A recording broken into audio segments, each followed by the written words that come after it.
কিতাবের লেখক, যেই কিতাবের অথর, যেই কিতাবের রাইটার, তিনি তার কিতাব লেখার সূচনায় দুর্বলতা নয়, বিশুদ্ধতার চ্যালেঞ্জ দিয়ে কিতাব অবতীর্ণ করলেন। সেই লেখক হলেন আল্লাহ সুবহানাহু ওয়া তাআলা। তিনি কি বলেন কিতাবের ব্যাপারে? আল্লাহ বলেন, যালিকাল কিতাব লা রাইবা ফীহি হুদাল লিল মুত্তাকিন। সুবহানাল্লাহ।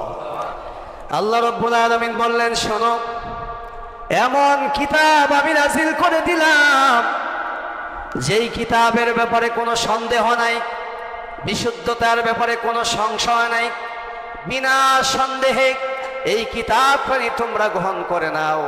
কিয়ামত পর্যন্ত কোনো মানুষ যদি এই কিতাবের ত্রুটি বিচ্যুতি ভুল ধরতে চায়, কিয়ামত হয়ে যাবে। এই কিতাবের একটা আয়াত দূরের কথা, একটা শব্দ দূরের কথা, একটা বাক্য দূরের কথা, একটা অক্ষর দূরের কথা, একটা নক্তার ভুল কেউ ধরতে পারবে না। সুবহানাল্লাহ, সুবহানাল্লাহ। আর এই কিতাব যারাই গ্রহণ করবে তারা মুত্তাকি হয়ে যাবে, হেদায়েত প্রাপ্ত হয়ে যাবে। সুবহানাল্লাহ।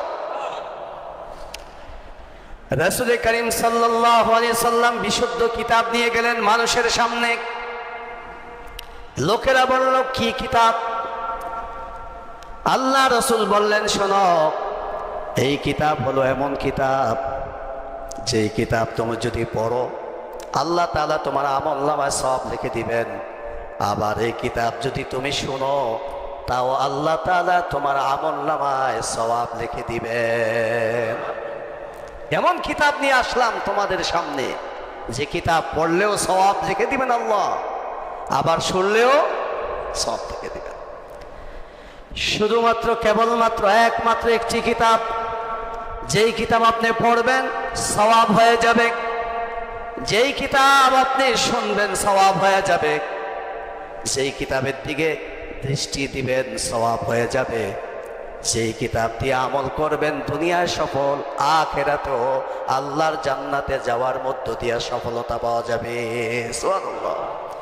এই জন্য বিশ্বনবী বললেন, ক্বালা মান সাদাকা বিহি ওয়া মান আমিলা বিহি উজরা ওয়া মান হাকামা বিহি আদালা ওয়া মান দা ইলাইহি উদিয়া ইলা সিরাতিম মুস্তাকিম। আল্লাহর হাবিব বলেন, শোনো, এই কিতাব দিয়ে যারা কথা বলবে তার কথাই সত্য।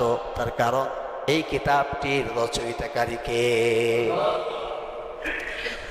এই কিতাব দিয়ে যারা কথা বলবে তার কথাই সত্য। আর